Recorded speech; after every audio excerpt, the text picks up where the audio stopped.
In 2023 and 2024, we hiked the Pacific Crest Trail, and of course I've explained most all of the things I'm going to talk about here in this video throughout the other videos along the way, but I really wanted to make sure that I had all of this information about where we hiked, what years we hiked, how many miles we hiked in different locations, where fire closures were, the craziness of shuttling past fire closures, coming back and completing areas that had been on fire and now weren't, as well as areas that were still on fire that we just could kind of hike in close to and then turn around and come back, and all of that kind of stuff. Total up all the mileage, make sure that it was all well documented, so that, if I forget it somewhere down the road, it gets lost off of my phone or whatever, I've got it available. So you can see the whole distance here from California up through Oregon, Washington to the Canadian border, and then back down. And so this is the story of that trip. In May of 2023, we started off on our venture to complete the PCT. We started in California at the Mexican border, just south of the town of Campo. And we were doing great, but only made it to Wrightwood, California before we had to get off of the trail for an injury. That was a total of 369 miles that we made in 2023.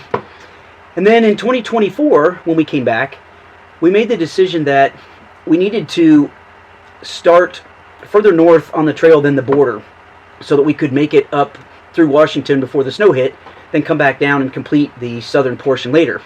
So we started 266 miles north of the border, Big Bear, and we continued on all the way to Sierra City before we ran into any difficulties.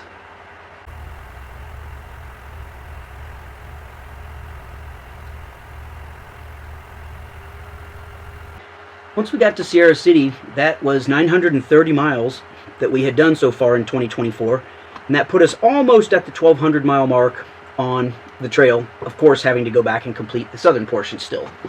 But once we got to Sierra City, we went into resupply, and we found out there were fires north. And there were fires up near the Belden area, near the Bernie area. There were fires in the Etna area, and for sure this area was closed down. And I think later there ended up being a couple more fires in different places that were challenging. So we made the decision, because there was so much smoke through the whole thing, to jump all the way up to the Ashland area, to this area called Callahan's. So we jumped on at Callahan's, and we made it 103 miles to Crater Lake before we ran into another fire. Crater Lake was closed. At that point, we had to jump ahead to Shelter Cove. Once we got to Shelter Cove, we were able to make it all the way up to Cascade Locks, about 241 miles. You'll notice that when I got close to Cascade Locks here in the drawing, that I went left instead of right. The right trail is actually the actual PCT. The left trail was a side trail that we had to take as a result of another fire, but we were still able to keep a continuous path. Once arriving at Cascade Locks, we had reached the southern border of Washington. There were fires in the Trout Lake, Mount Adams area, and that was all closed.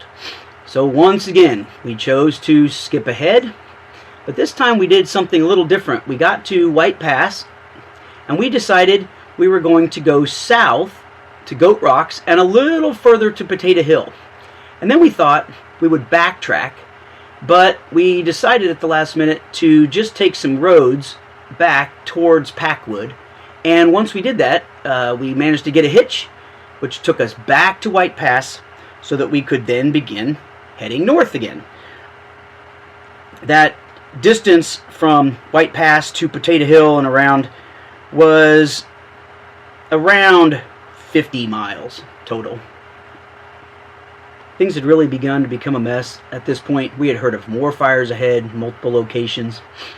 Once we got back to White Pass, we thought that there were going to be fires up ahead, but we still thought we could get quite a ways. And we managed to start at White Pass and go the 169 miles to Stevens Pass.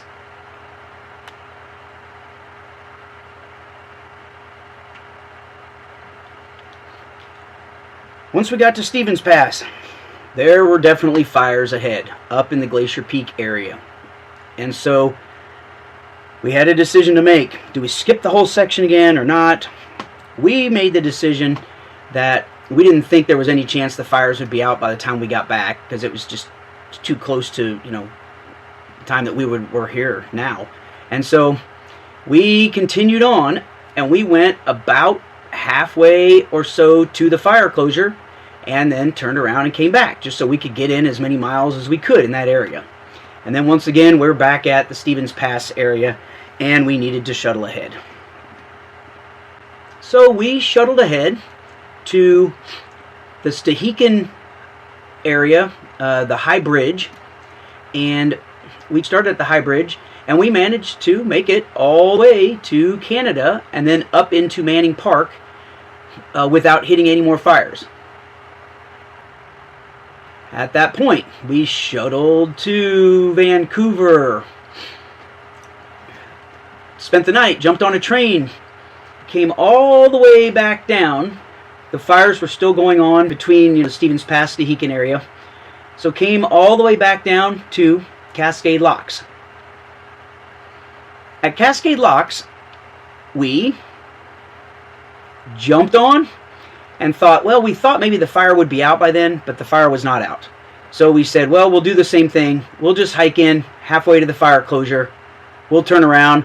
We'll come back, and then at least we've done, the equivalent miles that we would have if we were able to hike all the way through it. So we came all the way back then to Cascade Locks. So after returning to Cascade Locks, I continued on my own and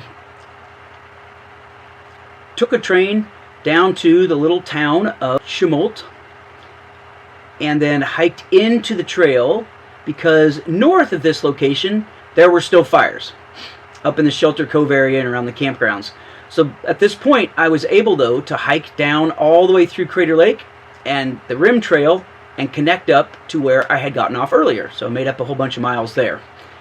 Then I spent a good half a day hitchhiking to Ashland, Oregon, where I managed to get an Uber down to Callahan's and then spent the next month hiking south the 523 miles that I had skipped earlier to get down to Sierra City.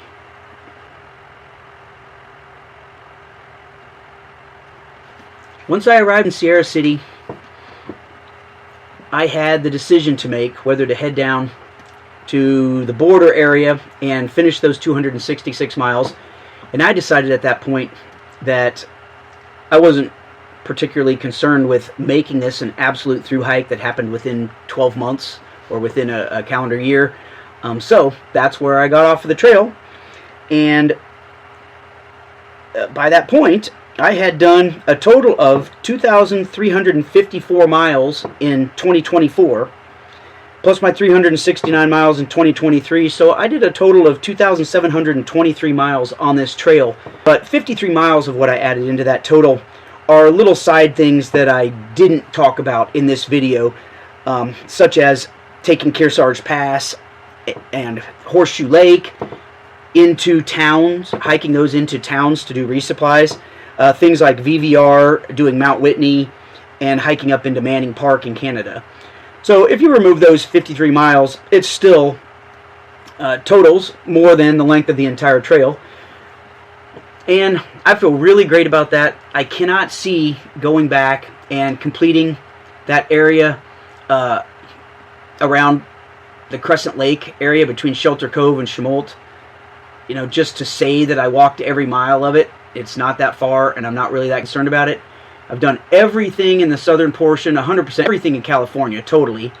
And virtually everything in Oregon, except for just that little stretch that I just talked about, north of Chemult.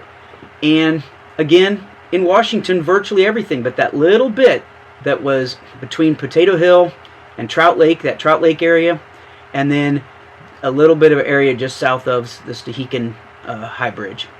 So anyway, that is the total, and I just wanted to make sure that I had that documented before I either lost the documentation I had on my phone or it left my brain, or both. Thanks for watching.